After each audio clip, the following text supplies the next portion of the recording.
प्रकाशित वाक्य 20 अध्याय उसका 6 पद। धन्य और पवित्र वह है जो इस पहले पुनरुत्थान का भागी है। ऐसों पर दूसरी मृत्यु का कुछ भी अधिकार नहीं, पर वे परमेश्वर और मसीह के याजक होंगे और उसके साथ 1000 वर्ष तक राज्य करेंगे।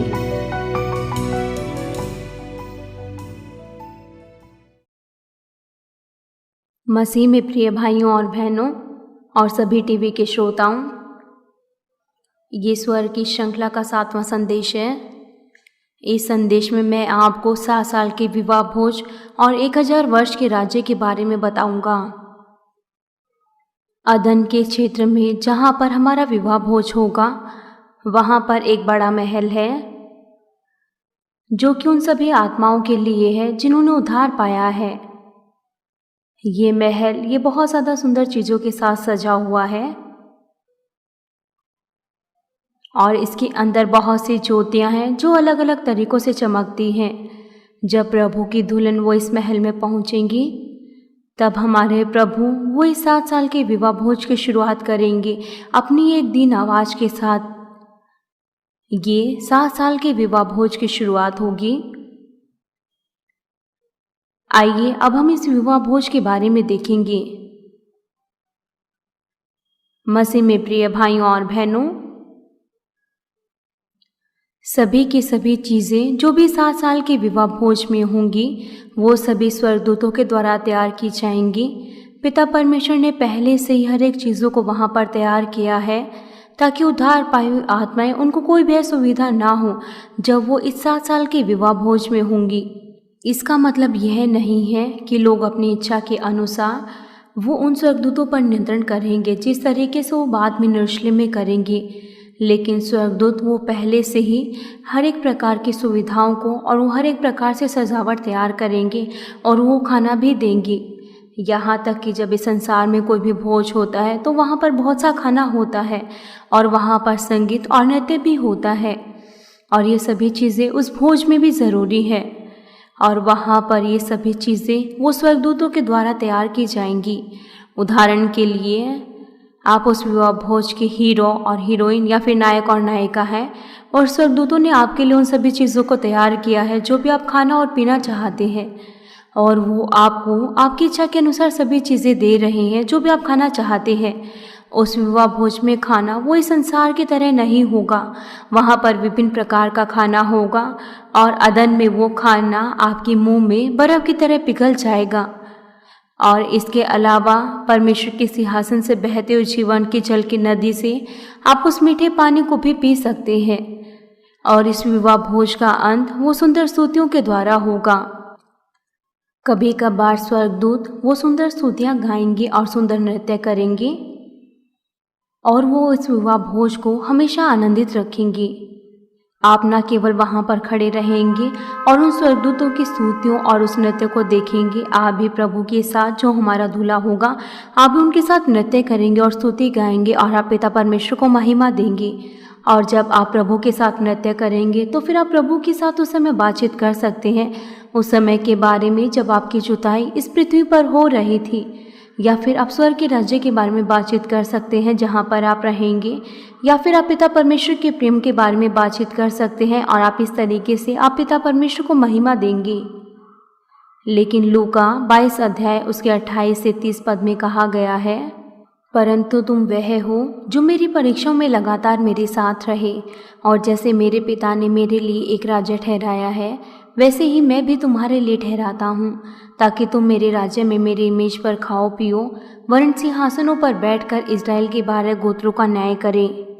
जिस तरीके से प्रभु के चेले, वो लोग जिनके पास सच्चा विश्वास था, वो ही केवल प्रभु के साथ उनके साथ बैठकर खा पाएंगे, क्योंकि वो लोग हैं जो प्रभु के मार्गों पर चले, यहाँ तक कि उनको अपना सब कुछ प्रभु के लिए बलिदान करना पड़ा। लेकिन जिस तरीके से मैंने आपको पिछले संदेश में बताया था, यहाँ तक कि अगर आप इसे केवल एक स्क्रीन पर देखेंगे तो आप प्रभु के प्रेम को महसूस करेंगे जिस तरीके से आप उनके साथ हैं। इसलिए हर कोई 7 साल के विवाह भोज में वो वहाँ पर आनंदित होगा और उसके हृदय में शांति होगी। 7 साल के विवाह भोज के दौरान आपके पास वहाँ पर खुशी और आनंद में बातें होंगी।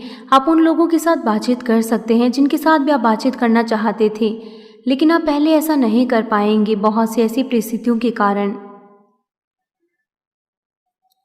और इसके अलावा आप सभी उन लोगों से मिल सकते हैं जो पहले से ही आपके परिवार में जिनकी मृत्यु हो गई थी, या फिर आप अपने मित्रों से भी मिल सकते हैं।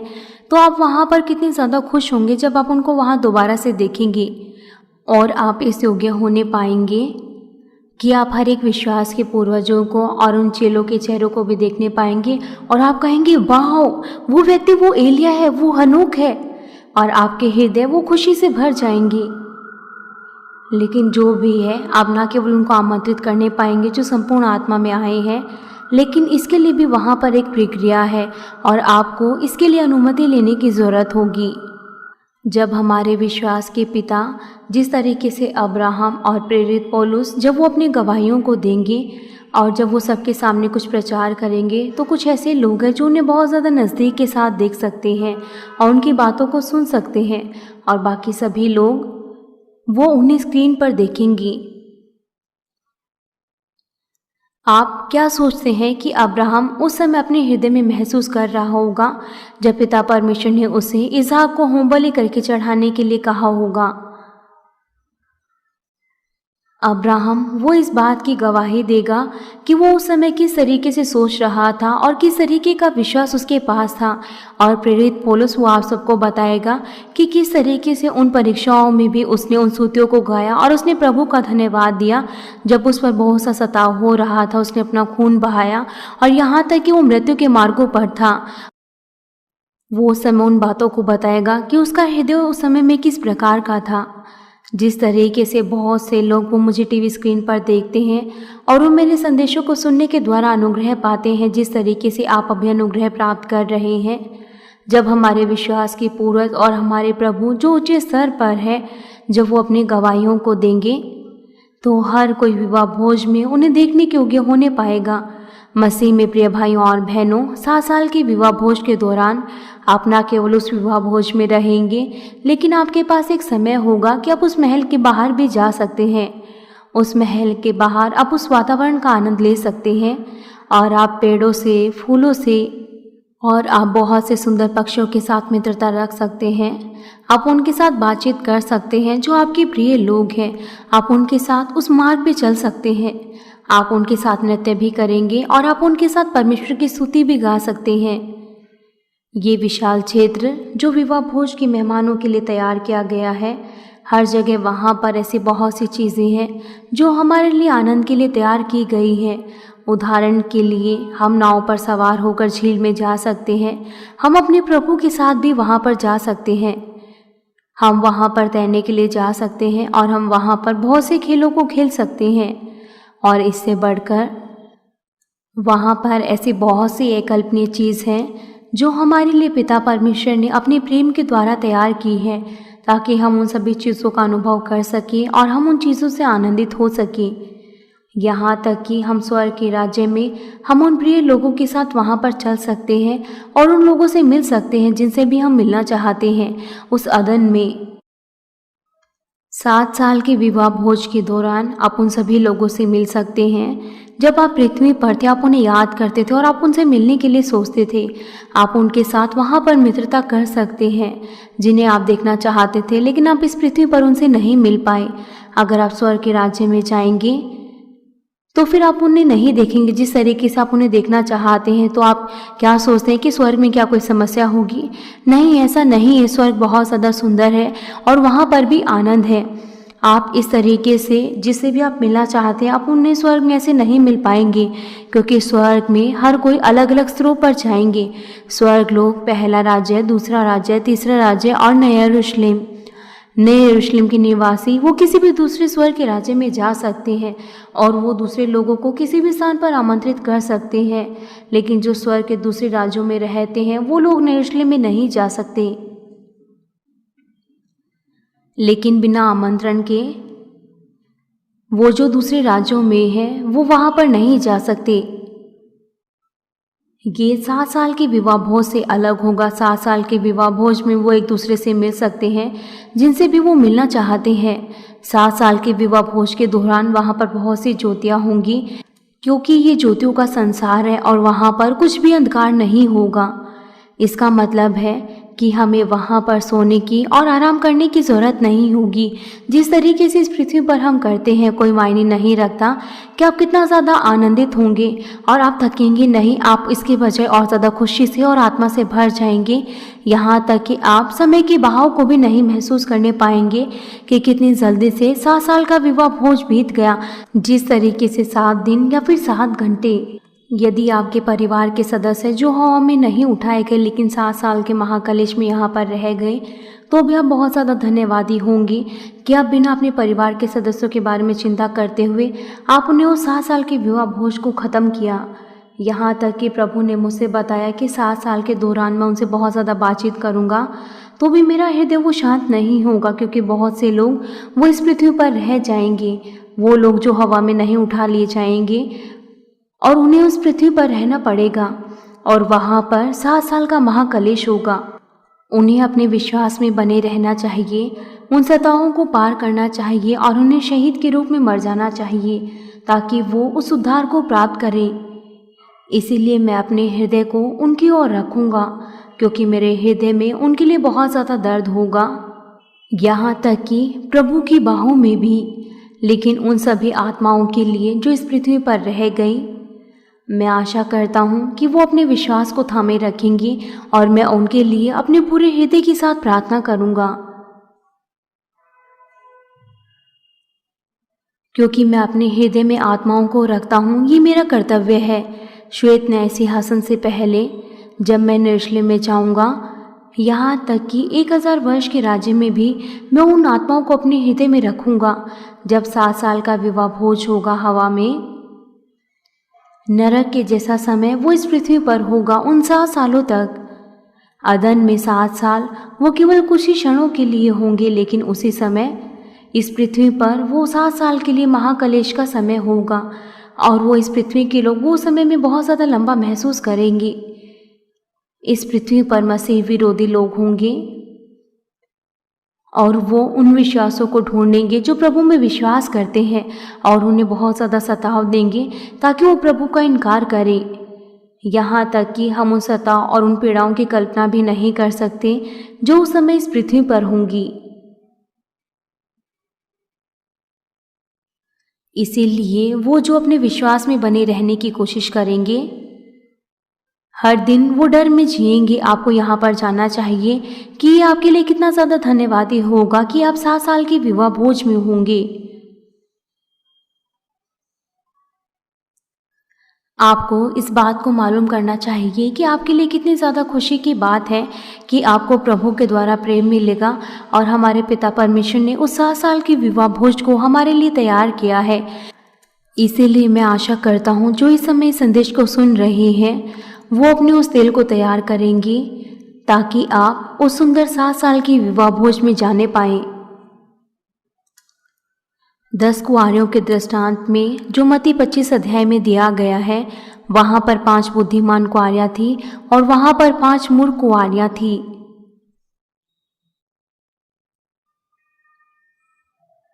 जब दूल्हे को आने में देरी हो गई तो उन्होंने अपने उस तेल को तैयार नहीं किया था। 5 उन बुद्धिमान कुंवारियों के पास कुछ भी समस्या नहीं थी, क्योंकि उन लोगों ने अपने उस तेल को तैयार कर रखा था। जब वहाँ पर आवाज़ आए, दूल्हा आ रहा है, आओ हम उसकी ओर चलें, तो 5 बुद्धिमान कुंवारियाँ वो तुरंत ही प्रभु से मिली। लेकिन वो 5 मूर्ख कुंवारियाँ वो उस समय उस तेल को लेने गई और वो फिर वहाँ पर उस विवाह भोज में नहीं जाने पाई। मैं आशा करता हूँ कि आप सभी सदस्य वो हमेशा जागृत रहें, प्रार्थना करते रहें और अपने उस तेल को 5 बुद्धिमान कुंवारियों की तरह अपने उस तेल को तैयार करने पाएं। वो जो हमेशा जागृत रहते हैं, जो अपने आप को प्रभु के दुल्हन के रूप में तैयार करते हैं, वो इस योग्य होने पाएंगे कि वो प्रभु से मिले उस खुशी के साथ। लेकिन वो जो प्रार्थना करना छोड़ देते हैं, जो पाप करते हैं और जो परमेश्वर के द्वारा दिए गए कर्तव्य को निभाने में असफल हो जाते हैं, वो उस समय बहुत ज़्यादा पीड़ा महसूस करेंगे जब प्रभु दोबारा से आएंगे। अगर आप पवित्र आत्मा से भरे हैं तो आप जानने पाएंगे और आप पवित्र आत्मा का इंतजार करेंगे कि आप प्रभु के साथ हवा में उठा लिए जाएंगे। जब प्रभु आपके नाम को पुकारेंगे तो फिर आप हवा में उठा लिए जाएंगे और आप फिर प्रभु से मिलेंगे। लेकिन अगर आप परीक्षाओं में पड़ जाएंगी, अगर आपके पास गुनगुना विश्वास होगा, जिस तरीके से प्रकाशित वाक्य 30 अध्याय में कहा गया है, अगर आप पाप करते रहेंगे तो आपका विश्वास सिद्ध नहीं होगा ताकि आप उद्धार पाएं और फिर आप हवा में नहीं उठाए जाएंगे जब हमारे प्रभु वापस आएंगे। जो लोग इस पृथ्वी पर रह जाएंगे, लेकिन बहुत से लोग हवा में उठा लिए जाएंगे जब प्रभु का दूसरा आगमन होगा और फिर उनको 7 सालों तक उन महान पीड़ाओं में रहना पड़ेगा। 5 कुंवारियां जिन्होंने अपने उस तेल को तैयार किया जिसके कारण वो प्रभु से मिली, और दूसरी 5 कुंवारियां जो अपने तेल को तैयार करने में असफल रह गई, उनके जीवन का अंत वो बिल्कुल अलग अलग है। अगर आप दोबारा से तेल लेने जाएं और तेल को ढूंढें और जब दूल्हा आए तो फिर बहुत ज़्यादा देरी हो जाएगी। मैं आपसे आशा करता हूँ कि आप अपने उस तेल को तैयार करेंगे उन 5 बुद्धिमान कुंवारियों की तरह और आप अंत तक लगातार चलते जाएंगे। आपको अपने हृदय का भी मेहनत से खतना करना है ताकि आप अपने उस विवाह के वस्त्रों को तैयार करने पाए। मत्ती 22 अध्याय में बताया गया है कि हम उस विवाह भोज में नहीं जा सकते अगर हम अपने उस विवाह भोज के वस्त्रों को तैयार नहीं करते। मत्ती 22 अध्याय उसका 11 पद कहता है, उसने वहां एक मनुष्य को देखा जो ब्याह का वस्त्र नहीं पहने था। उसने उससे पूछा, हे मित्र, तू ब्याह का वस्त्र पहने बिना यहाँ क्यों आ गया? उसका मुंह बंद हो गया। तब राजा ने सेवकों से कहा, इसके हाथ पांव बांधकर उसे बाहर अंधियारे में डाल दो, वहां रोना और दांत पीसना होगा, क्योंकि बुलाए हुए तो बहुत हैं परंतु चुने हुए थोड़े हैं। उस स्थान पर रोना और दांत पीसना होगा। यहाँ पर ब्याह का वस्त्र वो बहुत ज़्यादा सुंदर वस्त्र है। प्रकाशित वाक्य 19 अध्याय उसका 8 पद कहता है, और उसको शुद्ध और चमकदार महीन मलमल पहनने का अधिकार दिया गया, क्योंकि उस महीन मलमल का अर्थ पवित्र लोगों के धर्म के काम है। जब आप परमेश्वर के सत्य वचनों में बने रहते हैं और आप भलाई करते हैं और आप अपने हृदय में दीन और नम्र बनते हैं तो आपके हृदय के कार्य वो एक चमकते हुए वस्त्र की तरह होंगे। इन चीज़ों में धार्मिकता क्या है? वो है ज्योति में चलना, जो कि परमेश्वर के वचन है। पहला यूहन्ना 1 अध्याय उसका 6 और 7 पद कहता है, यदि हम कहें कि उसके साथ हमारी सहभागिता है और हम अंधकार में जिए तो हम झूठे हैं और हम सत्य में नहीं चलते। लेकिन जैसा वो ज्योति में है और हम भी वैसे ही ज्योति में चले और एक दूसरे से सहभागिता रखें तो उसके पुत्र यीशु मसीह का लहू हमें सब पापों से शुद्ध करता है। पिता परमेश्वर ने हमसे बाइबल में वायदा किया है कि वो हमें प्रभु के लहू के द्वारा हमें शुद्ध कर देंगे, केवल जब हम सत्य के वचनों के अनुसार चलते हैं और परमेश्वर के वचनों के अनुसार चलते हैं और जब हम ज्योति में चलते हैं। लेकिन बहुत से विश्वासी वो परमेश्वर की इन शिक्षाओं से वंचित रह जाते हैं और वो कहते हैं कि हम केवल अपने विश्वास के अंगीकार के द्वारा बचाए जा सकते हैं। वो इस तरीके से कहते हैं, लेकिन पुराने नियम में और नए नियम में हमें बहुत बार बताया गया है कि हम केवल तभी बचाए जा सकते हैं जब हम केवल वचनों का पालन करेंगे और जब हम ज्योति में चलेंगे। इसीलिए मैं आपसे विनती करता हूँ प्रभु यीशु मसीह के नाम से कि आप ज्योति में चलें और आप पिता परमेश्वर के वचनों के अनुसार चलें और आप अपनी विवाह भोज के वस्त्रों को तैयार करने पाएं, जिससे आप विवाह भोज में शामिल होने पाएं। प्रिय भाइयों और बहनों, 7 साल के विवाह भोज के बाद हम इस पृथ्वी पर आएंगे, हम अपने प्रभु के साथ आएंगे और यहाँ पर 1000 सालों के लिए रहेंगे। आज का बाइबल पद प्रकाशित वाक्य 20 अध्याय उसका 6 पद कहता है, धन्य और पवित्र वह है जो इस पहले पुनरुत्थान का भागी है। ऐसों पर दूसरी मृत्यु का कुछ भी अधिकार नहीं, पर वे परमेश्वर और मसीह के याजक होंगे और उसके साथ 1000 वर्ष तक राज्य करेंगे। यहाँ पर पहले पुनरुत्थान का भागी होने का मतलब है वो परमेश्वर की संतान है जिन्होंने उद्धार पाया है, और यहाँ पर दूसरी मृत्यु का कुछ भी अधिकार नहीं। इसका अर्थ है नरक की सजा। परमेश्वर की संतानों के साथ इसका कोई भी संबंध नहीं है। जब हमारे प्रभु वो हवा में दोबारा से आएंगे तो हम परमेश्वर की संतान, हम उस पुनरुत्थानित देह को पहनेंगी और जो प्रभु में सो गए हैं और जो कब्रों में हैं वो जी उठेंगे। ये पहला पुनरुत्थान है और परमेश्वर की संतान वो प्रभु के साथ हमेशा रहेंगी और वो परमेश्वर और मसीह के याजक होंगे और उसके साथ 1000 वर्ष तक राज्य करेंगे। क्या आपने पहले कभी एक राजा की तरह राज्य किया है? हो सकता है कि जब आप जवान हो या फिर जब आप छोटे हों, आपने मजाक मजाक में आप अपने दोस्तों के साथ खेल रहे हों और आपने अपने आप को राजा कहा हो और आपने बहुत से लोगों को कहा हो तुम सिर्फ लोग हो और मैं राजा हूँ। बहुत से बच्चे वो इस तरीके से खेलते हैं।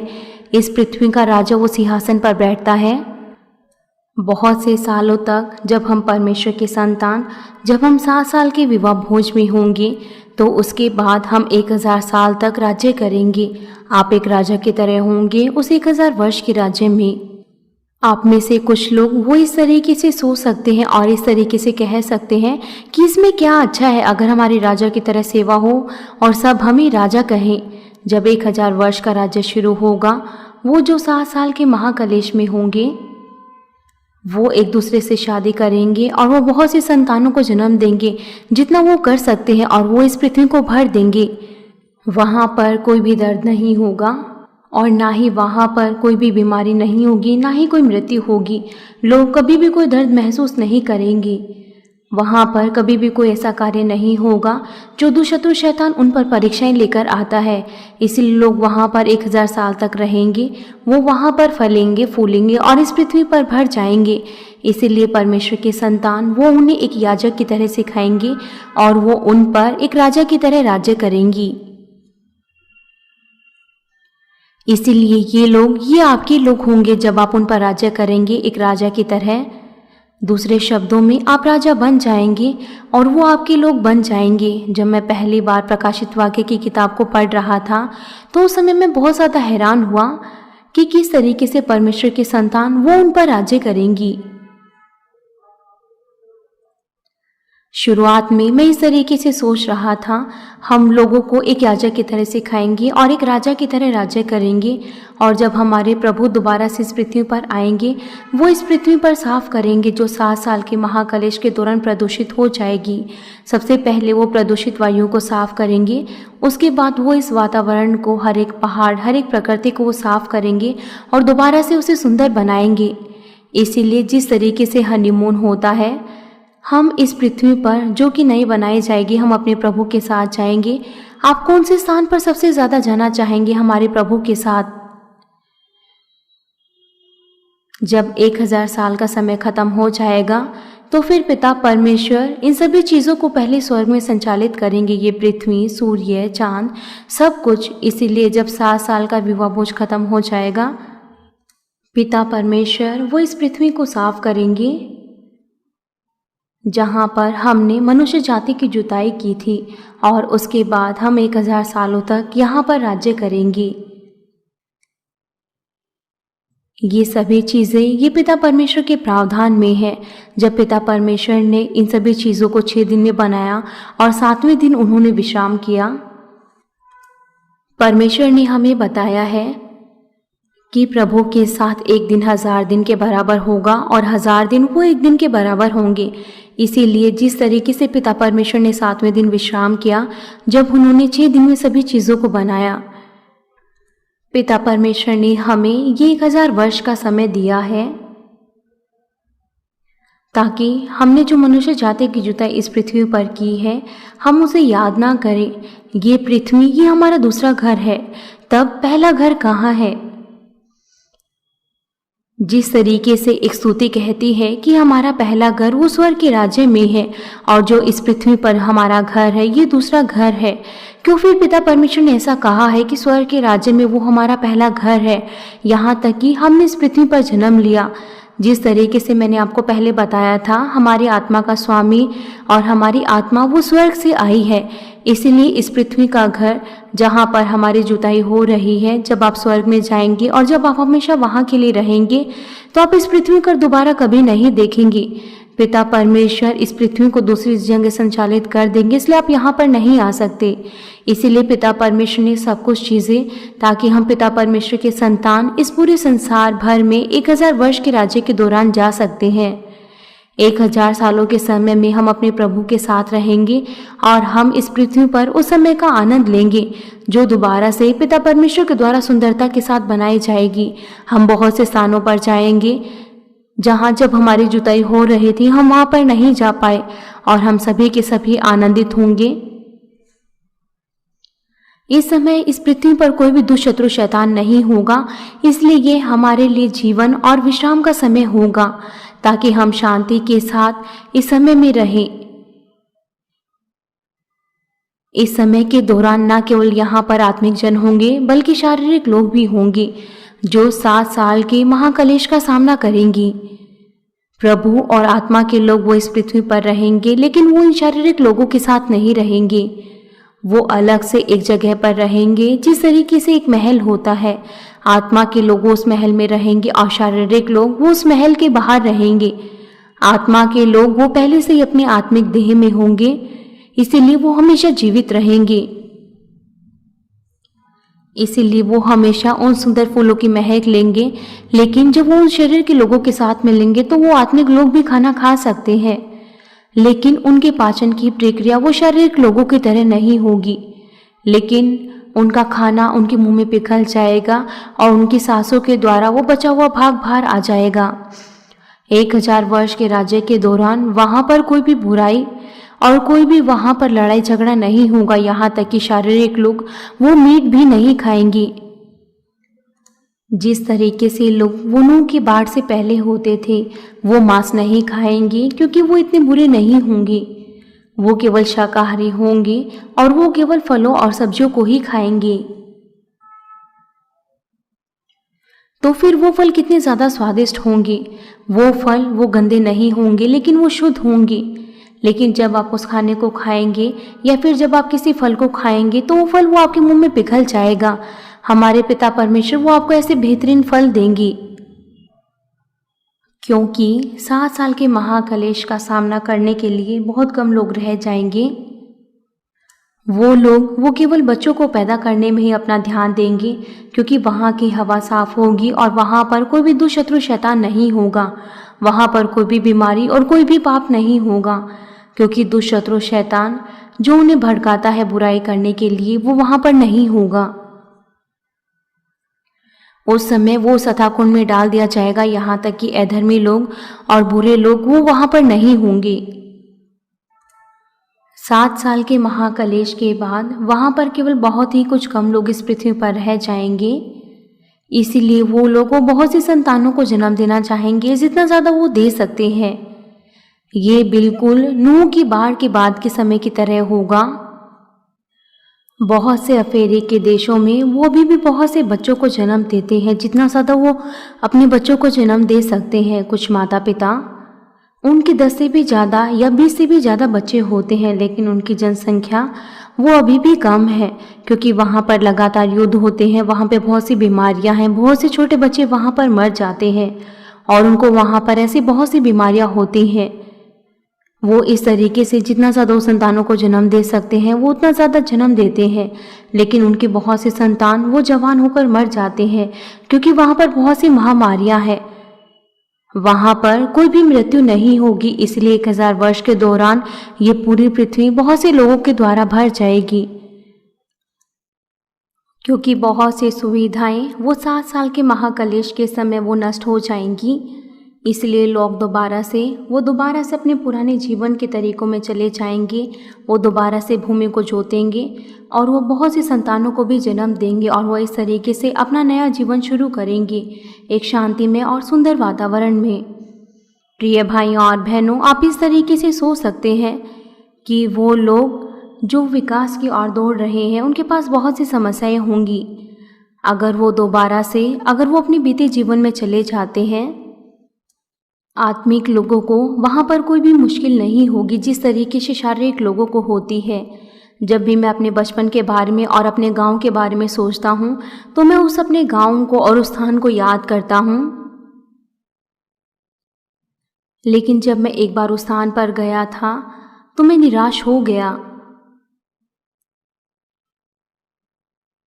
और अब मेरे गांव जाने के विचार अब वो मेरे मन में नहीं है, क्योंकि वहाँ पर बहुत कुछ बदल गया है। मेरे माध्यमिक और उच्चतम स्कूल के दिनों में वो वहाँ पर बहुत सुंदर था। मेरे गांव में बहुत से सुंदर पहाड़ थे, जंगल थे, वहाँ पे बहुत से सुंदर खरगोश भी थे और वहाँ पर ऐसी बहुत सी चीज़ें थी। और वहाँ पर हम इधर उधर जाते थे और हम उस वातावरण का आनंद लेते थे। हम वहाँ पर अपने गांव में बहुत ज़्यादा खुश रहते थे। वहाँ पर बिल्कुल सब कुछ बदल गया है। वहाँ पर जुताई होती थी, लोग खेतों में काम करते थे और वो भूमि जहाँ पर मेरा घर था, अब वहाँ पर सरकार के ऑफिस बन गए हैं। वो बिल्कुल मेरे घर के सामने हैं और मेरे घर के पीछे अब वहाँ पर स्कूल बन गए हैं। लेकिन सभी की सभी वो भूमि और वो सुंदर दृश्य अब वो वहाँ पर नहीं है। जब मैं अपने गांव गया था तो मुझे वो सभी चीज़ें याद आई, लेकिन वहाँ पर अब ऐसा कुछ भी नहीं है और अब मेरे गांव जाने की इच्छा अब मेरे मन में नहीं है। मैं अब अपने उस सुंदर बचपन को मैं बहुत ज़्यादा याद करता हूँ। अगर केवल छोटा बच्चा वो ऐसे स्थान पर जाए जो इतना ज़्यादा सुंदर हो, तो वो हमेशा वहाँ पर खुश रहेगा और वो संसार में पड़े बगैर वो अच्छे तरीके से बढ़ सकता है, वो ऐसे स्थान में आनंद ले सकता है और वो पूरी तरीके से पिता परमेश्वर के अनुग्रह से भर सकता है। पिता परमेश्वर 1000 वर्ष के दौरान सब कुछ नया कर देंगे और हम उस सुंदर स्थान में रहने पाएंगे। वो भूमि, वो सुंदर घासें, वो सुंदर फूल और वहाँ पर वो सुंदर पेड़ होंगे और बहुत से पक्षी वो सुंदरता के साथ गाएंगे और बहुत सी तितलियाँ वो हमारे पास होंगी और शेर भी वो दहाड़ेंगे नहीं, लेकिन वो बहुत ज़्यादा सुंदर होंगी। वो पहले से ही उच्चतम विकास का सामना कर चुके होंगे, लेकिन फिर भी वो दोबारा से 100 सालों में 200 सालों में वो ऐसा नहीं कर पाएंगे। लेकिन जिस तरीके से समय बीतता जाएगा वो अपने ज्ञान को इकट्ठा करेंगे और इस तरीके से दोबारा से विज्ञान का विकास होगा। और जब 1000 वर्ष का राज्य ख़त्म होने वाला होगा तो वो अपने उस विकास पर पहुंच पाएंगे जिस तरीके से आज है। परमेश्वर के संतान और शारीरिक लोग वो पहले से ही आज तक उस विकास को देख चुके हैं और शारीरिक लोगों के पास बहुत सा ज्ञान और बहुत सी बुद्धि वो परमेश्वर की संतानों से प्राप्त करेंगे। आत्मिक लोग वो उनके बच्चों को बहुत सी चीज़ों के बारे में सिखाएंगे जो भी कुछ उन्होंने सीखा है और वो फिर आनंदित होंगे। उनका पुराना जीवन उनकी तरह नहीं होगा जिस तरीके से उनके वंशजों ने बहुत ज़्यादा लंबे समय से जिया था। वहाँ पर खेती होगी और बहुत से औजार होंगे और वो लोग दोबारा से बहुत से औजारों को दोबारा से बना सकते हैं, इसलिए उनका जीवन उनके प्राचीनों से वो बिल्कुल अलग होगा। इसलिए जब 1000 साल बीत जाएंगे तब वो विकासवाद वहाँ पर होगा बिल्कुल आज की तरह। लेकिन जिस तरीके से प्रकाशित वाक्य 20 अध्याय उसके 7 पद में कहा गया है, और जब 7000 वर्ष पूरे हो चुकेंगे तो शैतान कैसे छोड़ दिया जाएगा। जब 1000 साल पूरे हो जाएंगे तो दुष्ट आत्माएं वो इस पृथ्वी पर दोबारा से आएंगी और वो शरीर के लोगों को धोखा देंगी। आत्मा के लोग वो पहले से इन सभी बातों को जानते हैं, इसलिए वो मेहनत से लोगों को सिखाएंगे और शारीरिक लोगों को सलाह देंगे। 1000 वर्ष के राज्य के दौरान वो शारीरिक लोगों को सिखाएंगे कि जब 1000 वर्ष का राज्य खत्म हो जाएगा तो दुष्शत्रु शैतान को छोड़ दिया जाएगा और वो लोगों को दोबारा से धोखा देंगे। वो आत्मिक लोग वो शारीरिक लोगों को इस तरीके से सिखाएंगे और शारीरिक लोग वो उन बातों को सुनेंगे और वो आमीन आमीन आमीन कहेंगे और वो वायदा करेंगे कि वो उन वचनों का पालन करेंगे। लेकिन जब 1000 वर्ष का राज्य खत्म हो जाएगा और जब दुष्ट आत्माओं को छोड़ दिया जाएगा तो बहुत से लोग धोखा खाएंगे और वो ऐसा हो जाएंगे कि वो उन वचनों का पालन करें, लेकिन वो ऐसा नहीं कर पाएंगे। वो परीक्षाओं में पड़ जाएंगे और वो शैतान की परीक्षाओं में उलझ जाएंगे। बहुत से लोगों ने सुना होगा कि शैतान को छोड़ दिया जाएगा लेकिन वो धोखा ना खाए, लेकिन फिर भी वो लोग धोखा खाएंगे। इस कलीसिया के बहुत से लोग उन्होंने इस बात का अनुभव किया है। उन्होंने बहुत से चिन्ह और चमत्कार और पिता परमेश्वर के सामर्थ्य कार्य यहाँ पर हुए, लेकिन फिर भी बहुत से लोगों ने धोखा खाया और वो परीक्षाओं में पड़े। यहाँ तक कि उन्होंने पहले उन सभी चिन्ह और चमत्कारों का अनुभव किया, लेकिन फिर भी उन लोगों ने धोखा खाया। मैंने आपको हमेशा सिखाया है कि अगर आप शरीर के कार्य करेंगे और आप लगातार ऐसे पाप करेंगे जो मृत्यु को लेकर आते हैं तो फिर आपको नरक में डाल दिया जाएगा। और मैंने आपको हमेशा सिखाया है कि आप हर एक प्रकार के पापों से दूर रहें।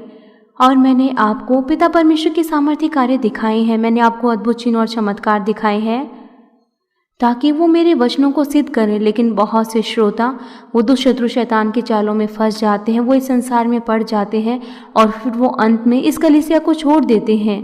मैंने आपको बहुत बार सिखाया है कि आप हमेशा जागते रहें और परीक्षाओं से बचे रहें, लेकिन आप में से फिर भी कुछ वो परीक्षाओं में पड़ जाते हैं और वो लोग संसार में चले जाते हैं।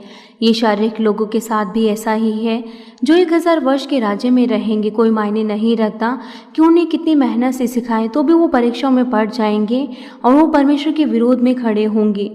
बाइबल इस बात की भविष्यवाणी करती है कि बहुत से लोग वो परीक्षाओं में पड़ेंगे जब शैतान वो छोड़ दिया जाएगा। वो उन्हें सिखाएंगे यह कहते हुए कि जब 1000 वर्ष का राज्य खत्म हो जाएगा तो दुष्ट आत्माओं को दोबारा से छोड़ दिया जाएगा ताकि तुम्हें धोखा दे। अगर आप उनके द्वारा धोखा खाएंगे तो फिर आप नरक में जाएंगे, इसीलिए आप उनसे कभी धोखा ना खाएं। लेकिन जब दुष्ट आत्माएं उनको छोड़ दिया जाएगा तब बहुत से शरीर के लोग वो धोखा खाएंगे और वो परमेश्वर के विरोध में खड़े होंगे ताकि वो उस महल पर आक्रमण करें जहाँ पर आत्मा के लोग रहते हैं। शैतान और शारीरिक लोग वो उस पवित्र महल पर आक्रमण करने की कोशिश करेंगे जहां पर परमेश्वर की संतान रहती है। इस समय पर परमेश्वर उन सभी शारीरिक लोगों का नाश कर देंगे आग के द्वारा और फिर उन्हें अथाह कुंड में डाल दिया जाएगा। जिस तरीके से प्रकाशित वाक्य 20 अध्याय उसके 9 पद में कहा गया है, और वे सारे पृथ्वी पर फैल जाएंगी और पवित्र लोगों की छावनी और प्रिय नगर को घेर लेंगी और आग स्वर्ग से उतरकर उन्हें भस्म करेगी। ऐसा कहा गया है कि आज की जनसंख्या वो 6.5 मिलियन है, लेकिन आने वाले समय में जब लोग इस पूरी पृथ्वी पर भर जाएंगे तो जनसंख्या वो 10 मिलियन तक हो सकती है। आजकल के लोगों गांव और शहरों में रहते हैं, लेकिन आने वाले समय में लोग वो इस पूरी पृथ्वी पर भर जाएंगे और वो बहुत से स्थानों पर रहेंगे। इसीलिए आप कल्पना कीजिए कि 1000 वर्ष के राज्य में जहाँ पर लोग उनकी अगुवाई करेंगे वहाँ पर वो नहीं मरेंगे और ना ही उनको कोई बीमारी होगी और उन्हें अपनी जीवन की रोटी की चिंता करने की भी ज़रूरत नहीं है। जब शारीरिक लोग वो उस महल को घेर लेंगे तो स्वर्ग से आग उतरेगी और वो उनका नाश करेगी। यहाँ पर ये पवित्र नगर और महल और वो परमेश्वर की संतानों से संबंधित है जो बचाई गई है, और वो महल जिसके अंदर वो आत्मिक लोग रहते हैं। हम देख सकते हैं कि उस पवित्र नगर को परमेश्वर की संतान वो वहाँ पर रहेंगी और राजा की तरह उनका आदर किया जाएगा। जिस तरीके से वो शारीरिक लोग उस महल से बाहर रहेंगे। बहुत समय पहले जब कोई देश दूसरे देश पर आक्रमण करता था तो उनकी सेना वहाँ पर महल के सामने उन्होंने एक कैंप लगाया और उन पर आक्रमण करने की कोशिश की। तो फिर उन सैनिकों ने अपनी बेहतर कोशिश की कि वो उस युद्ध को जीते। इसी तरीके से प्रकाशित वाक्य 20 अध्याय उसका 9 पद कहता है, और वो सारी पृथ्वी पर फैल जाएंगे और पवित्र लोगों की छावनी और उस पवित्र नगर को घेर लेगी और आग स्वर्ग से उतरकर उन्हें भस्म करेगी। जब 1000 वर्ष का समय खत्म होगा तो उसके बाद श्वेत न्याय सिंहासन होगा, और मैं आपको अगले संदेश में इसके बारे में बताऊंगा। मैं आपको इस संदेश का सारांश देता हूँ। मसीह में प्रिय भाइयों और बहनों, आत्मा के लोग वो उनको सिखाएंगे और सलाह देंगे कि 1000 सालों तक ऐसा होगा, लेकिन उसके बाद वो लोग फिर भी धोखा खाएंगे। आत्मिक लोग वो इस तरीके से समझेंगे वहाँ पर कि किस तरीके से आदम और हवा ने उस अदन की वाटिका में क्यों उस फल को खाया और क्यों पिता परमेश्वर ने मनुष्य जाति की जुताई इस पृथ्वी पर की। बहुत से लोग वो इस बात की लालसा करते हैं कि क्यों आदम और हवा ने वहाँ पर उस भले और बुरे ज्ञान के वृक्ष के फल को खा लिया।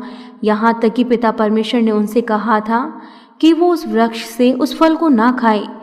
जब 1000 वर्ष के राज्य की समाप्ति होगी तो वो वहाँ पर महसूस करेंगे कि इसका कारण क्या है, कि ऐसा क्यों हुआ कि उन लोगों ने उस फल को खाया।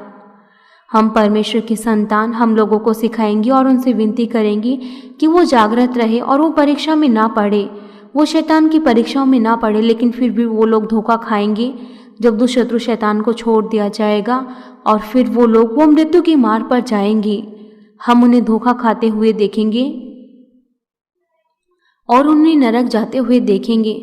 जब परमेश्वर के संतान वो इन सभी चीज़ों को देखेंगे जो भी कुछ शारीरिक लोगों के साथ होगा, तब वो महसूस करने पाएंगे क्यों आदम और हव्वा ने उस भले और बुरे ज्ञान के वृक्ष को खाया और क्यों वो उस अदन की वाटिका से निकाल दिए गए थे। तब वो इस कारण को महसूस करने पाएंगे कि क्यों पिता परमेश्वर ने मनुष्य जाति की जुताई को शुरू किया था। आदम और हव्वा वो मनुष्य जाति की जुताई से होकर नहीं गुजरे, इसीलिए जब उन्होंने बहुत ज़्यादा लंबे समय के बाद धोखा खाया और वो परीक्षाओं में पड़े और जब वो मृत्यु के मार पर गए, तो वो लोग जिन्होंने मनुष्य जाति की जुताई का अनुभव किया है वो बिल्कुल अलग हैं। अगर आपने अपने हृदय की जुताई की, अगर आप आत्मा और संपूर्ण आत्मा में गए, तो आप कभी धोखा नहीं खाएंगे, आप कभी भी परीक्षा में नहीं पड़ेंगे, क्योंकि आप उन चीज़ों से घृणा करते हैं जो शरीर की चीज़ें हैं और आप उसे सत्य से घृणा करते हैं। आप उन बुरी चीज़ों को नहीं देखना चाहते और ना ही सुनना चाहते। आत्मा का जन वो उसे सत्य को नहीं सुनता जो भी दूसरे कहते हैं। आत्मिक लोग वो उन चीज़ों को नहीं सुनना चाहते और वो ना ही कुछ सत्य बोलते, लेकिन वो लोग उन चीज़ों से दूर रहते हैं। यह इसलिए है क्योंकि वो उस बुराई से, पापों से, उस अंधकार से घृणा करते हैं। इसीलिए वो अपने आप को उस सत्य से दूर करते हैं। वो कभी भी धोखा नहीं खाएंगे अगर वो जागृत रहे। अगर वो हमेशा जागृत रहे तो वो कभी भी धोखा नहीं खाएंगे। आत्मिक लोग वो केवल पवित्र चीज़ों को बोलते हैं क्योंकि उनके हृदय में कोई भी बुराई नहीं होती। हर एक शब्द जो उनके हृदय से बाहर आता है, अगर कुछ लोग गलती से कुछ बोल देते हैं तो वो अचानक से कहते हैं कि मैं क्षमा चाहता हूँ, ये मेरी गलती है। वो कुछ गलत कहते हैं क्योंकि उनके हृदय में बुराई होती है। आप परमेश्वर की संतान में, आपको ऐसा नहीं कहना चाहिए। जब भी आप कुछ गलत कहते हैं, अगर आप आत्मिक जन बन गए हैं, तो आप ऐसा कुछ भी गलत नहीं कह सकते क्योंकि आपके हृदय में कोई भी बुराई नहीं होगी।